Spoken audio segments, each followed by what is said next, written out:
So I've been playing a lot of the new DBZ SparkingZERO game. It's bringing me back to my childhood and all the days that we used to play DBZ Tenkaichi 3.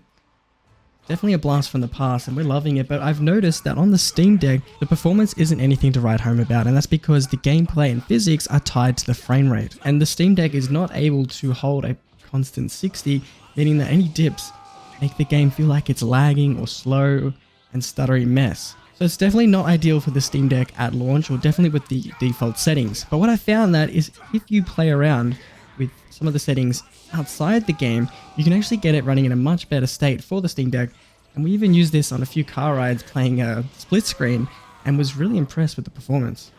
So how exactly do we fix this? Well, first you need to go onto your Steam Deck, press the Steam button and go down to the power options and switch to desktop. We're going to have to make changes on the Linux side to the enginge.ini file. Once there, open up Steam and locate the Dragon Ball SparkingZERO game.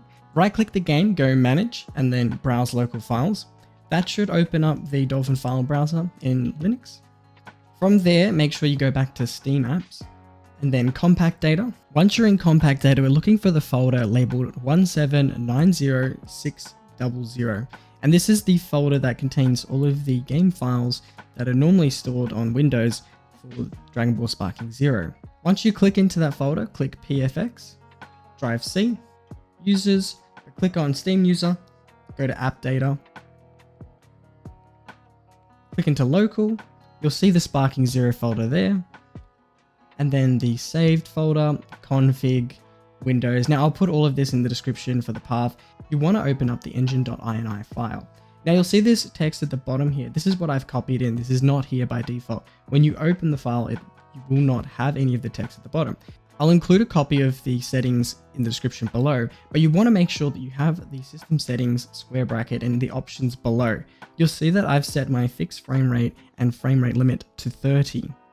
Now you can change this to 40, which would be a 33% increase over 30 frames. Now for what I was doing, I wanted to conserve battery life and we were okay limiting it to 30 FPS just for on the go.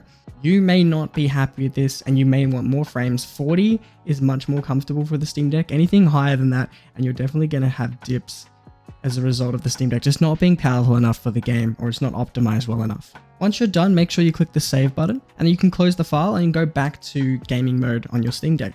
From there, you should just simply open up the game and I'll show you a little bit of settings that we can edit or actually in the game as well, just to make sure you get the optimal experience, but you can edit these to your liking and definitely play around with them. Once you've launched the game, you can press the start button to go to the options. Then you want to scroll down to graphics. Now the game doesn't have that many options that you can actually play around with. Most of them are pretty standard for any PC game. You will notice that there's the window mode and resolution. Now what you could do alternatively to what I'm doing here is set the resolution to something lower, and you could use the FSR scaling built into the Steam Deck to actually upscale for you. Now I've just opted to use the resolution scale, and I'm not entirely sure if it's applying any upscaling through that. But if you follow what I've got here, I just leave the resolution as is, but I set the resolution scale to 70%. Now that's really important. It means that the pixels are reduced by 30%, which makes the overall rendering for the Steam Deck a lot easier. Now this will cause pixelation and definitely lower the overall quality of the image. So play around with this, find something that you're comfortable with and that you don't mind. Because the Steam Deck is a smaller screen, we can get away with this and it doesn't look too bad. But in the YouTube video that you're watching now, the quality just won't look as good because the video is so blown up on a much larger screen. From there, you can pretty much set everything else to low.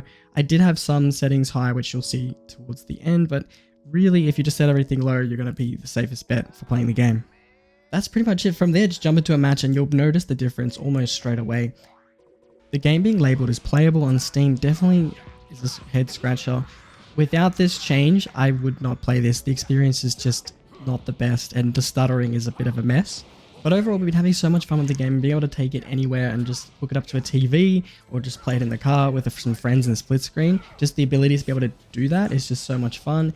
There's definitely some balancing issues. After Bridge Strike is a real pain and some characters just feel busted, but it definitely brings back that nostalgia. I hope that helped and I hope you have a lovely day. This is Jelly Beans. Thank you.